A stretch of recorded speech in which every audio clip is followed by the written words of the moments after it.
Hi friends, I am Sunit Sangai from रेनबिस investment और आज हम करेंगे मल्टी कैप म्यूचुअल फंड्स का एनालिसिस और जानेंगे top 3 multi cap mutual funds 2021 के लिए।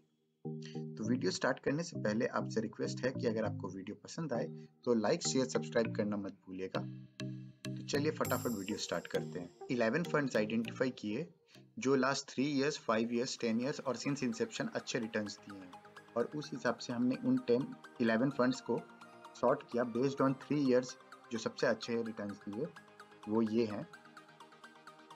बेस्ड ऑन 5 इयर्स रिटर्न्स हमारे ये फंड्स हमने आइडेंटिफाई किए और बेस्ड ऑन 10 इयर्स हमने ये फंड्स आइडेंटिफाई किए। इनमें से कुछ फंड्स के दोस्तों 5 इयर्स और 10 इयर्स के रिटर्न्स अवेलेबल नहीं थे, लेकिन उन्होंने 3 इयर्स या फिर 5 इयर्स में अच्छा परफॉर्म किया है। बेस्ड ऑन दिस हमने कुछ फंड्स को आइडेंटिफाई किया जो कंसिस्टेंट रहे हैं, यानी कि एक Canara Robeco equity diversified fund है, दूसरा है इक्विटी यूटीआई इक्विटी फंड, तीसरा है क्वांट एक्टिव फंड, चौथा है यूनियन मल्टी कैप फंड, पांचवा है पीजीआईएम डाइवर्सिफाइड इक्विटी फंड और सिक्स्थ और लास्ट है एक्सिस मल्टी कैप फंड। तो दोस्तों ये 6 फंड्स हमने आइडेंटिफाई किया जो कंसिस्टेंट रहे हैं इन टर्म्स ऑफ परफॉर्मेंस। इसमें से जो है हमने एक्सिस मल्टी कैप, हालांकि इसके परफॉर्मेंस 5 इयर्स और 10 इयर्स के अवेलेबल नहीं है, लेकिन 3 इयर्स में इसने काफ़ी अच्छे परफॉर्मेंस दिया है और ये काफ़ी सारे एनालिसिस के फेवरेट रहे हैं। तो इसको हमने इस लिस्ट में इंक्लूड करके 5 फंड्स के जगह 6 फंड्स का एनालिसिस किया है। और इसके अलावा हमने यूनियन मल्टी कैप और PGM India diversified equity fund को भी सिलेक्ट किया है, क्योंकि वो 10 इयर्स के डेटा अवेलेबल नहीं है, लेकिन 3 इयर्स और 5 इयर्स के बेसिस पे काफ़ी अच्छे परफॉर्म किए हैं। और वीडियो कंटिन्यू करने से पहले दोस्तों मैं आपको 2 चीज़ें और बता देता हूँ। इसमें से हमने Parikh long term equity fund को एनालिसिस में इंक्लूड नहीं किया है, क्योंकि उसकी यूएसए के स्टॉक्स की होल्डिंग होती है अराउंड 30 to 40% और उसको इंडियन स्टॉक्स के म्यूचुअल फंड्स के साथ कंपेयर करना हमें ठीक नहीं लगा। उसका हम एक सेपरेट वीडियो बनाएंगे दोस्तों। और जो भी स्टॉक्स आप बाई करो वो हमेशा डायरेक्ट और ग्रोथ प्लान बाई कीजिएगा। नेक्स्ट स्लाइड पे जाएं दोस्तों। तो हमने ये सारे फंड्स को फिनेंशियल एनालिसिस की है। इसमें हमने इन सारे स्टॉक्स के एवरेज फिनेंशियल डेटा निकाली, यानी कि पी रेशियो एवरेज निकाला, बुक वैल्यू का एवरेज निकाला, आरओई का एवरेज वैल्यू, आरओसी का एवरेज वैल्यू, आरओसी का एवरेज वैल्यू, सेल्स ग्रोथ और प्रॉफिट ग्रोथ के लास्ट 3 इयर्स के एवरेज वैल्यू, इनकी एवरेज वैल्यू निकाली। यानी कि अगर मैं कैनेरा डाइवर्सिफाइड इक्विटी फंड की बात करूं तो इसमें जितने भी स्टॉक्स है, जो 55 स्टॉक्स है, इनका हर एक का पी को लेके टोटल एवरेज निकाला और इस एवरेज वैल्यू को निकलती है 92.05। सिमिलरली हमने बाकी वैल्यूज भी निकाली है यहाँ पे और इसी तरीके से हमने बाकी फंड्स के भी एवरेज वैल्यू निकाले।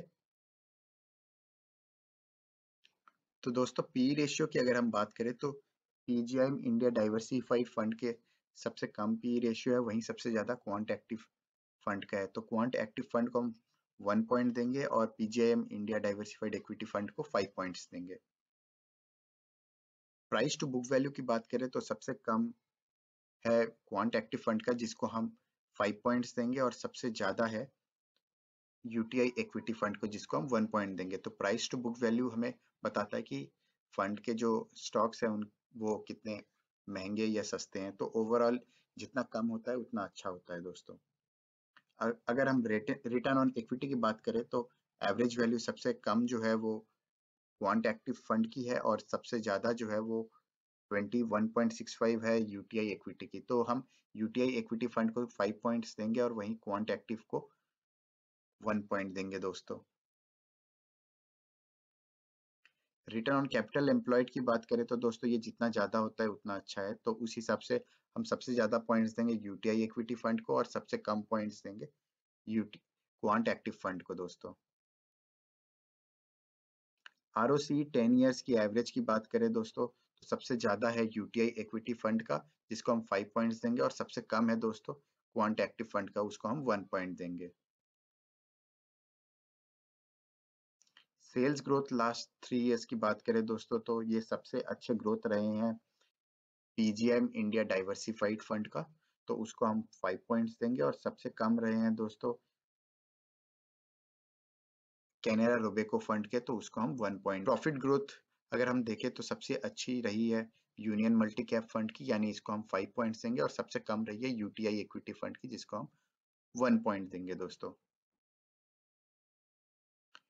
यूनिक स्टॉक्स की बात करें दोस्तों, तो यहाँ पे यूनिक स्टॉक्स का मतलब है कि अगर मैं कैनेरा रोबेको इक्विटी फंड की बात करूँ तो इसके पास 13 यूनिक स्टॉक्स है, यानी ये 13 स्टॉक्स बाकी चार या 5 फंड, यहाँ पे 5 फंड है दोस्तों, तो बाकी 5 फंड में नहीं है। तो यूनिक स्टॉक्स को हम पॉइंट्स देने में यूज नहीं करेंगे, बट यहाँ पे एक बहुत अच्छा एनालिसिस में हमें समझ में आता है कि 13 स्टॉक्स आउट ऑफ 55 स्टॉक्स अगर हम देखें तो ये काफी अच्छा वेटेज है दोस्तों। तो 13 स्टॉक्स अगर यूनिक फंड आइडेंटिफाई कर रही है इन्वेस्टमेंट के लिए, तो इसका मतलब है कि एक फंड को काफी एफर्ट लगती है स्टॉक सिलेक्शन में। तो इस तरीके से अगर हम देखें तो 25, 33, 26, 19 और 4, तो अगर हम एक फंड को छोड़ के बाकी 5 फंड्स को देखें तो ऑन एन एवरेज हमें समझ में आता है कि मल्टी कैप फंड में एक फंड मैनेजर को काफी एफर्ट लगती है दोस्तों। और इसीलिए मैं कहूंगा कि मल्टी कैप फंड में हम डायरेक्ट इन्वेस्ट कर सकते हैं। और number of number of stocks की बात करें दोस्तों, तो सबसे कम है एक्सिस मल्टी कैप फंड के, और सबसे ज्यादा है यूनियन मल्टी कैप के। तो यहाँ पे हम देख सकते हैं अप्रोक्सीमेटली 37 टू 62 के रेंज में है, जो कि दिखाता है कि एक्सिस मल्टी कैप, हालांकि ये थोड़ा सा एक कॉन्सेंट्रेटेड अप्रोच रखता है, हालांकि 40 स्टॉक्स कॉन्सेंट्रेटेड नहीं है, बट फिर भी एक, अगर हम बाकी फंड से कंपेयर करें तो थोड़ा सा कॉन्सेंट्रेशन ज्यादा लगता है दोस्तों।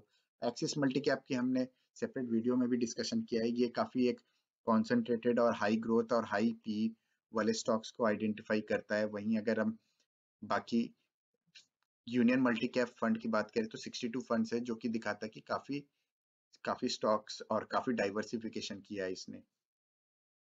अगर हम कॉमन स्टॉक्स की बात करें दोस्तों, तो 5 स्टॉक्स ऐसे हैं जो एटलीस्ट 5 म्यूचुअल फंड्स में अवेलेबल है, और कॉमन स्टॉक जो सारे के सारे 6 फंड्स में अगर अवेलेबल है तो सिर्फ एक स्टॉक है, यानी काफी एफर्ट लगती है दोस्तों ये पर्टिकुलर मल्टी कैप वाली एरिया में। अगर हम लार्ज कैप की एनालिसिस में देखें तो वहाँ पे ज्यादातर फंड्स के जो स्टॉक्स थे वो काफी कॉमन थे, और इसीलिए मैंने वहाँ पे बोला भी था कि लार्ज कैप में अगर आप इन्वेस्ट कर रहे हो तो डायरेक्ट इक्विटी भी देख सकते हो एज ऑप्शन। उस वीडियो के एनालिसिस मैं आपको आई बटन में लिंक शेयर कर दूंगा अगर आपको वो वीडियो देखना है तो। अब अगर हम पॉइंट्स दे तो यहाँ पे पी रेशियो की अगर हम बात करें तो सबसे कम पॉइंट्स क्वांट एक्टिव के हैं, और सबसे ज्यादा points PGIM India diversified fund के हैं दोस्तों। प्राइस टू बुक वैल्यू की बात करें तो सबसे कम पॉइंट्स यूटीआई इक्विटी के हैं, और सबसे ज्यादा पॉइंट्स क्वांट एक्टिव के हैं दोस्तों। आरओई की बात करें तो सबसे कम पॉइंट्स क्वांट एक्टिव के हैं, और सबसे ज्यादा पॉइंट्स यूटीआई इक्विटी के हैं दोस्तों। आरओसी की अगर हम बात करें तो सबसे कम कम पॉइंट्स क्वांट एक्टिव के हैं, और सबसे ज्यादा पॉइंट्स यूटीआई इक्विटी के हैं दोस्तों। आरओसी 10 इयर्स का एवरेज जो है वो सबसे कम है दोस्तों क्वांट एक्टिव के, और सबसे ज्यादा है यूटीआई इक्विटी के दोस्तों। आरओसी 10 इयर्स का दोस्तों हमें एक कंसिस्टेंसी दर्शाता है ये हर फंड का।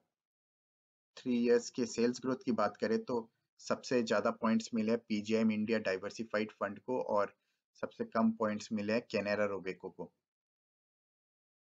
प्रॉफिट ग्रोथ लास्ट 3 इयर्स की बात करें तो सबसे कम पॉइंट्स मिले हैं यूटीआई इक्विटी फंड को, और सबसे ज्यादा पॉइंट्स मिले हैं यूनियन मल्टी कैप फंड को दोस्तों।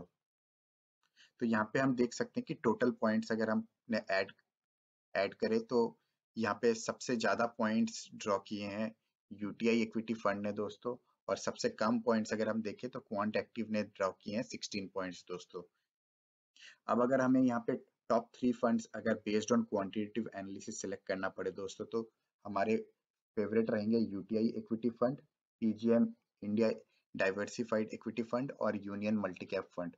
तो दोस्तों यहाँ पे हम देख सकते हैं कि हालांकि काफी लोगों का पसंदीदा यहाँ पे एक्सिस मल्टी कैप फंड रहता है, लेकिन बेस्ड ऑन क्वांटिटेटिव एनालिसिस हम क्लियरली देख सकते हैं यहाँ पे अगर हमें इन्वेस्ट करना चाहिए दोस्तों तो PGM India diversified equity fund, union multi cap fund और यूटीआई इक्विटी फंड, इन 3 में इन्वेस्ट करना चाहिए दोस्तों।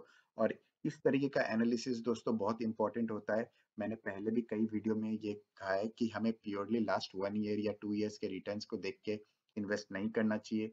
इस तरीके की फंड्स को सेलेक्ट करके डायरेक्टली बाई करने पे अक्सर गलती करते हैं, और हमें क्वांटिटेटिव एनालिसिस के बेसिस पे परफॉर्मेंस को देखना चाहिए और उसके बाद इन्वेस्ट करना चाहिए, क्योंकि इसमें हम valuation, return on equity, return on capital employed, last 3 years के प्रॉफिट और सेल्स ग्रोथ और आरओसी, ये सारे क्वांटिटेटिव फैक्टर्स को कंसीडर करके इन्वेस्ट करते हैं और इसमें हमें सक्सेस मिलने की चांसेस बहुत हाई होते हैं। वीडियो कैसा लगा आप मुझे कमेंट सेक्शन में बताइएगा दोस्तों, और इस तरीके की इंटरेस्टिंग वीडियोस को और देखने के लिए दोस्तों चैनल को सब्सक्राइब कर लीजिए, क्योंकि मैं ऐसे इंटरेस्टिंग वीडियोस लाता रहूंगा। Thank you.